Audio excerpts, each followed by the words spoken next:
Hello दोस्तों, आप सभी का पंकज विधि प्रवाह यूट्यूब चैनल पर बहुत बहुत स्वागत है। दोस्तों, आज का विषय है एडवोकेसी में भटकते युवा अधिवक्ता। जी हाँ दोस्तों,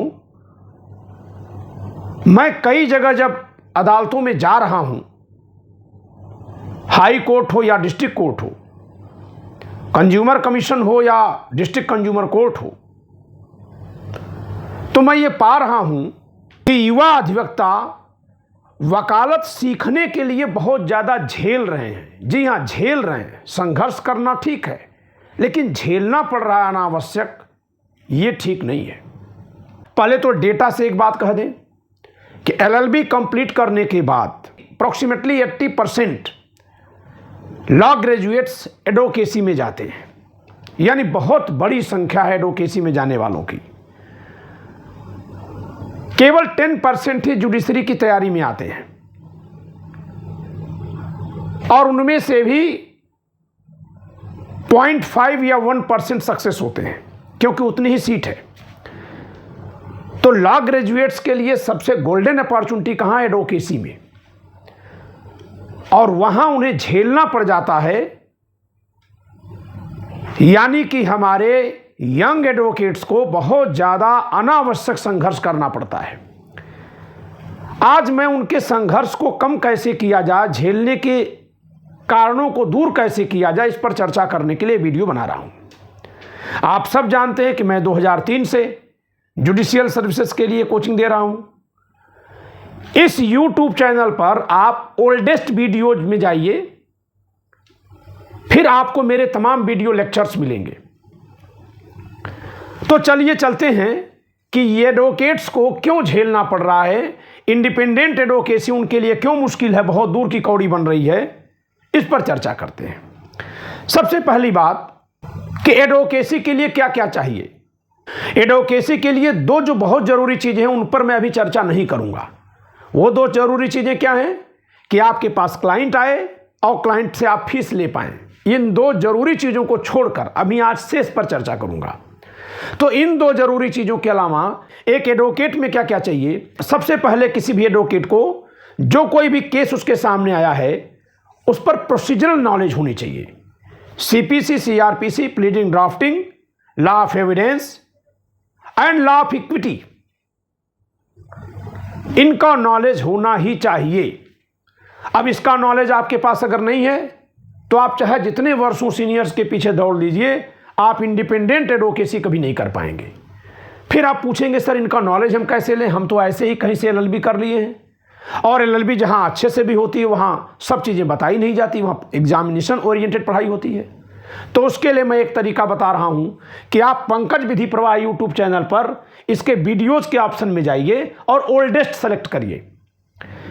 ओल्डेस्ट वीडियोज़ में हमारे 2013, 14, 15, 16, 17, 18 के तमाम रिकॉर्डेड वीडियोज़ मिलेंगी, उनको आप देखिए। अगर आपको लगता है कि ये वीडियोज आपके बहुत काम आने वाली हैं, देन आप एक मोबाइल ऐप इंस्टॉल करिए, पीवीपी लॉ मोबाइल ऐप, और वहाँ से पूरा सीपीसी का, सीआरपीसी का, एविडेंस का लेक्चर परचेज करके पूरा का पूरा देख जाइए। इतना ज़बरदस्त नॉलेज आपको हो जाएगा कि फिर आप किसी भी केस में प्रोसीजरल लॉ में कहीं पीछे नहीं रहेंगे। और फिर उसके बाद भी अगर कोई दिक्कत हो तो दिए गए फ़ोन नंबर पर मुझसे संपर्क करिए। तो ये रही आपके लिए पहली टिप्स कि आपको प्रोसीजरल लॉ का नॉलेज होना चाहिए। अब दूसरी बात कि ये जो procedural law CPC, CrPC, evidence में लिखा हुआ है वो जनरल और बेसिक प्रोसीजरल लॉ है। बहुत सारे स्पेशल लॉज के जब मुकदमे आप लेते हैं तो उन स्पेशल लॉज में भी प्रोसीजरल लॉ लिखे हैं। जैसे अगर आप फैमिली मैटर्स लेते हैं तो फैमिली कोर्ट एक्ट 1984 या हिंदू मैरिज एक्ट 1955, इनमें भी प्रोसीजरल बातें लिखी हैं। तो सीपीसी के साथ साथ इनके प्रोसीजर को भी जानना जरूरी है। तो इनको कैसे जानेंगे? सबसे पहले इन पर जानने का प्रयास तब करिए जब आपके पास कोई केस आ जाए और केस के नेचर के अकॉर्डिंग आप जान लें कि ये इस लॉ से जुड़ा हुआ है। जैसे पॉक्सो का केस आ गया तो आप पॉक्सो एक्ट को पढ़िए। जैसे कोई कंज्यूमर कमीशन का या डिस्ट्रिक्ट कंज्यूमर कोर्ट का केस आ गया तो कंज्यूमर एक्ट पढ़िए। कैसे पढ़ेंगे प्रोसीजरल लॉ उसमें से? अगर न समझ में आए तो दिए गए नंबर पर मुझसे संपर्क करिए, मैं आपको बताऊंगा। ये हो गई लॉ की नॉलेज, प्रोसीजरल लॉ की नॉलेज। देन दूसरी बात कि आप सब्सटेंटिव लॉ जरूर जानिए। सब्सटेंटिव लॉ कैसे जानेंगे? कौन से सब्सटेंटिव लॉ है? जिस विषय का मुकदमा आपके पास आ रहा है, सपोज करिए ब्रीच ऑफ कॉन्ट्रैक्ट का आया, दो लोगों ने आपस में कॉन्ट्रैक्ट किया, एक जो है पूरा नहीं कर रहा है, तो लॉ ऑफ कॉन्ट्रैक्ट पढ़ना पड़ेगा। स्पेसिफिक रिलीफ एक्ट पढ़ना पड़ेगा, जहां स्पेसिफिक परफॉर्मेंस ऑफ कॉन्ट्रैक्ट लिखा हुआ है। इंजंक्शन से रिलेटेड लॉ पढ़ने पड़ेंगे। क्या क्या पढ़ना पड़ेगा यह भी जानना आपके लिए जरूरी है। तो फिर वो समझ में ना आए तो दिए गए नंबर पर मुझसे संपर्क करिए, मैं आपको बताऊंगा कि आपके केस में क्या क्या पढ़ना है।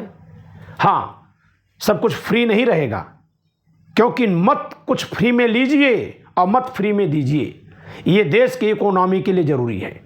फ्री में सेवा केवल उनके लिए करिए जो असमर्थ हैं, अक्षम हैं, जिनका कोई नहीं है, जो बेसहारा हैं, उनके लिए फ्री में सर्विस दीजिए और उनके लिए फ्री में मुझसे लीजिए। चलिए अगली बात पर चलते हैं। अब हो गई ये तो लॉ की नॉलेज, आपने लॉ जान लिया कि आपके पास जो केस आया है उसमें कौन सा प्रोसीजरल लॉ लगेगा। अब ये तो आपने जान लिया कि आपके पास जो केस आया है उसमें कौन से प्रोसीजरल लॉज लगेंगे, कौन कौन से सब्सटेंटिव लॉज लगेंगे। लॉ आपने जान लिया। अब अगली बात है कि जो आपके क्लाइंट ने बताया है उस पर आप वेल ड्राफ्ट करिए, बहुत अच्छे तरीके से ड्राफ्टिंग तैयार करिए। ड्राफ्टिंग में भी दो बातें आएंगी, फैक्चुअल और लीगल। लीगल के लिए आपको वहां के किसी सीनियर से समझना पड़ेगा, पूछना पड़ेगा कि वहां कितनी कोर्ट फीस है, जुरिसडिक्शन कहां से कहां तक है उस न्यायालय में, उसका पिक्यूनरी जुरिसडिक्शन कहां तक है। तो जिस किसी कोर्ट का वो केस है वहां पर आपको इसके लिए सीनियर के साथ जुड़ना ही पड़ेगा। वो सीनियर आपका कोई फ्रेंड भी हो सकता है। इससे आप लीगल जुरिसडिक्शन को समझेंगे। मैं बात करूंगा अभी ड्राफ्टिंग में फैक्चुअल की। जो फैक्चुअल ड्राफ्टिंग होती है, आप अपने क्लाइंट से सारी बात समझिए और उसमें से जो सोशल या कॉमन बातें होती हैं उसको बाहर करके जो लीगल पॉइंट्स बन रहे हैं उसको एक तरफ रखिए। अगर आप फर्स्ट पार्टी हैं तो आपको पता होना चाहिए कि बर्डन ऑफ प्रूफ आप ही पर आएगा। जो कुछ भी आप क्लेम करेंगे बर्डन ऑफ प्रूफ आप पर आएगा। मोस्टली फर्स्ट पार्टी चीज़ों को क्लेम करती है, इस नाते जनरली और ज़्यादातर बर्डन ऑफ प्रूफ यानी सबूत देने का भार आपका फर्स्ट पार्टी पर आता है। तो अगर आपका क्लाइंट फर्स्ट पार्टी है तो ये जरूर ध्यान दीजिए कि जो जो दावे कर रहा है वो जिन आधारों पर कर रहा है, क्या उसको साबित करने के लिए उसके पास पर्याप्त सबूत है। वो जिन सबूतों को आपको बता रहा है क्या वो न्यायालय में जाने लायक हैं। अगर हां तो बिल्कुल उसको तुरंत फ्रेम कर लीजिए, अगर ना तो थोड़ा सा रुकिए, क्योंकि वो जो कुछ कह रहा है लिख तो देंगे, साबित नहीं कर पाएंगे तो फिर उसका मुकदमा उसको हारना होगा। जब आप ड्राफ्टिंग तैयार करें तो कोशिश करें कि अगर सच्चा मुकदमा है, जो भी मुकदमा है, आप क्लाइंट के हिसाब से ही लिखें। आजकल एक चीज देखने में आती है, जैसे फैमिली कोर्ट में जाइए, ड्राफ्टिंग तैयार है, अगर वाइफ आ गई, बहू आ गई मुकदमा करने ससुराल वालों पर, पति पर, तो सारे तरह के एलिगेशन हर एक मामले में एक ही तरह से थोप दिए जाते हैं। जज तुरंत समझ जाता है कि ये सब नकली चीजें हैं। आप क्यों नकली लिखेंगे? असली लिखिए, जितनी प्रॉब्लम है उतनी लिखिए। तो ड्राफ्टिंग में यथासंभव सच बातें लिखिए जिससे कि उसको आप साबित कर पाएं। दूसरी बात, बहुत से ऐसे फैक्ट होते हैं जिसको प्रिज्यूम करता है court, law of presumption, law of evidence में मिलेगा आपको।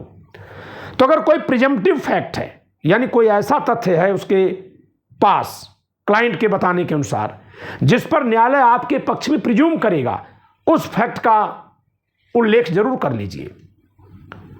लेकिन ड्राफ्टिंग शुरू करने से पहले दो बातें आपको क्लाइंट से जाननी है। सबसे पहली बात कि वो चाहता क्या है, और देन लॉ से मिलाकर देखिए कि जो वो चाहता है क्या उसको मिल सकता है। दूसरी बात, वो किन आधारों पर चाहता है। तो जो चाहता है वो प्रेयर बनेगा, और जिन ग्राउंड्स पर चाहता है अगर वो प्रूव होने लायक है तो ड्राफ्टिंग का पार्ट बनेगा। तो इस तरह से ड्राफ्टिंग में तीन बातें आई। लीगल बातें जैसे limitation period, jurisdiction of court court fees, ये 3 बातें आ गई। फिर फैक्चुअल बातें आ गई, जो क्लाइंट जिन आधारों पर जो चाहता है, तो जो जिन ग्राउंड्स पे चाहता है वो हो गए ड्राफ्टिंग के मेन पार्ट, और जो चाहता है वो प्रेयर। इस तरह से आपकी ड्राफ्टिंग तैयार हो जाएगी। ड्राफ्टिंग बनाने के बाद स्वयं भी पढ़िए, और अगर आपका क्लाइंट पढ़ा लिखा है, समझदार है, तो उसे जरूर पढ़ाइए। बहुत ज्यादा उसके दावे में बदलाव मत करिए रेमेडी पाने के लिए, तो इससे आपका केस बहुत इजी होगा और आप पर लायबिलिटी बहुत कम होगी, क्योंकि बर्डन ऑफ प्रूफ किस पर है? एडवोकेट पर नहीं है, पार्टी पर है। आप अगर अपने मन से बहुत कुछ भर देंगे उसमें जो उसने बताया ही नहीं है, तो भले वो एफिडेविट पर साइन कर दे कि ये मेरे ज्ञान से सत्य हैं, लेकिन उसने तो वो बताया नहीं, और सबूत जब उससे आप कहेंगे पेश करो तो दे नहीं पाएगा।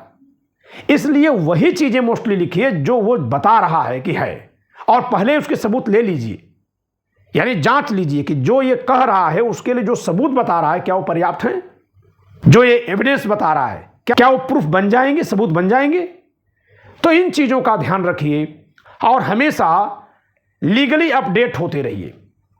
आपके मामले पर कौन कौन से केस लॉ सूटेबल हैं उनको थोड़ा सर्च करिए। उसमें भी अगर आपको मदद चाहिए तो पंकज विधि प्रवाह के इंस्टीट्यूशन के नाते आपको सहयोग करेगा। तो मैं फिर से कह रहा हूं दोस्तों कि मायूस नहीं होना है। इस देश में एडवोकेसी बहुत अच्छी होने वाली है। क्यों? क्योंकि लोगों के राइट्स बहुत बढ़ गए हैं। जब राइट्स बढ़ते हैं तो राइट्स टकराते हैं, जब टकराते हैं तो राइट्स इंजर्ड होते हैं, जिसको हम लीगल इंजरी कहते हैं। और जब कभी लीगल इंजरी होगी तो लीगल रेमेडी की जरूरत पड़ती है, और जब कभी लीगल रेमेडी की जरूरत पड़ती है तो लीगल वे से जाने के लिए एडवोकेट्स की सर्विस रिक्वायर्ड हो जाती है। इस समय विगत 20-25 ईयर से अगर आप देखेंगे तो बहुत तरह तरह से लोगों के राइट्स लिखे गए हैं लेजिस्लेचर द्वारा। तरह तरह की नई नई अदालतें बनी हैं। अगर हम एडवोकेसी की क्वालिटी को स्ट्रांग कर दें, अच्छा कर दें, तो हमारे लाइवलीहुड के लिए, एक रिस्पेक्टफुल लाइफ जीने के लिए साधनों की कमी नहीं पड़ेगी। और आप देखते भी होंगे कि जो एडवोकेट्स इन 2 चीजों का ध्यान रखते हैं उनके पास क्लाइंट्स बहुत बड़ी संख्या में अप्रोच करते हैं और बहुत अच्छी जिंदगी वो जी रहे हैं, एक रिस्पेक्टफुल, एक प्रॉस्परस लाइफ जी रहे हैं। जिनके पास ये नॉलेज और ये स्किल नहीं है उन्हें संघर्ष करना पड़ जाता है। अगली बात, सीनियर से क्या सीखें? सीनियर से बहुत कुछ सीखने को मिलता है जो किताबों से या लेक्चर से नहीं सिखाया जा सकता। जैसे कोर्ट के सामने कैसे हम्बली पेश हों, लोगों से बातचीत कैसे करें, कब लिटिगेशन के दौरान, कब चुप हो जाएं। बहुत बार ऐसा होता है कि आपका पॉइंट बहुत अच्छा है, जज साहब समझ गए हैं, लेकिन आप तब भी बोले जा रहे हैं। क्यों? क्योंकि आपका क्लाइंट पीछे खड़ा है और क्लाइंट के दिमाग में ये बना हुआ है कि अगर ये चुप हैं तो वकील अच्छे नहीं है। तो क्लाइंट की परवाह मत करिए, आपको उस समय जज की परवाह करनी है। अगर जज साहब आपकी बात समझ चुके हैं और इसी नाते वो अपोजिट पार्टी की तरफ सवाल कर रहे हैं तो आप शांत रहिए, क्योंकि जो आप उनको सुनाना चाह रहे हैं अगर वो पहले से ही समझ गए तो सुनाने की जरूरत क्या है। यानी अपने क्लाइंट को मत सुनाइए मुकदमे के दौरान जज साहब को सुनाइए, और उतना सुनाइए जितना उनको सुनाने से ही वो समझ पाएंगे। अगर वो ऑलरेडी समझ चुके हैं तो आपको सुनाने की जरूरत नहीं है। चुप होना भी एक आर्ट होता है एडवोकेसी में। ऑब्जेक्शन करना एक आर्ट है, ऑब्जेक्शन न करना भी एक आर्ट है। जैसे अपोजिट पार्टी का काउंसिल कोई गलत पॉइंट रेज कर रहा है और खुद जज साहब उसको डांट रहे हैं, तो वहां ऑब्जेक्शन रेज करने की अपॉर्चुनिटी और राइट आपके पास थी, लेकिन आप मत करिए, क्योंकि ऑलरेडी जज साहब उस बात को ले चुके हैं, कॉग्निजेंस ले चुके हैं। वो डांट रहे हो, पूछ रहे हैं कि आपने कैसे ये पॉइंट उठा दिया। तो आप उस समय बहुत ही विनम्र भाव से खड़े रहिए। ये सब तमाम आर्ट्स हैं। मैं समय समय पर आपको टिप्स देता रहूँगा। इस वीडियो को आप लाइक करिए, चैनल सब्सक्राइब न किया तो सब्सक्राइब करिए। मैं अपने इस चैनल पर 2 विषयों के लिए ज्ञान देने आऊँगा। अब एक तो एडवोकेसी के लिए टिप्स, और दूसरा है बहुत बड़ी तादाद में लोग AIBE ऑल इंडिया बार एग्जाम क्वालिफाई नहीं कर पा रहे हैं, तो उसके लिए भी मैं मार्गदर्शन देने आऊँगा, मैं उसके लिए भी टिप्स दूंगा। इस वीडियो में इतना ही। आपको वीडियो पसंद आई हो तो लाइक जरूर करिए, शेयर करिए, चैनल सब्सक्राइब न किया सब्सक्राइब करिए, और मुझसे जुड़ने के लिए दिए गए नंबर पर संपर्क करिए। पंकज विधि प्रवाह संस्थान 2003 से जुडिशियल सर्विसेज के लिए कोचिंग मुहैया करा रहा है। मैंने बहुत सारे विषयों पर किताबें लिखी हैं जो आपको तुरंत समझ में आ जाएंगी। CPC, CrPC, IPC, constitution. आप इन बुक्स को मंगवाना हो तो संपर्क करिए, सैंपल इनका मंगवाइए और अपने ज्ञान को और आगे बढ़ाइए। Thank you.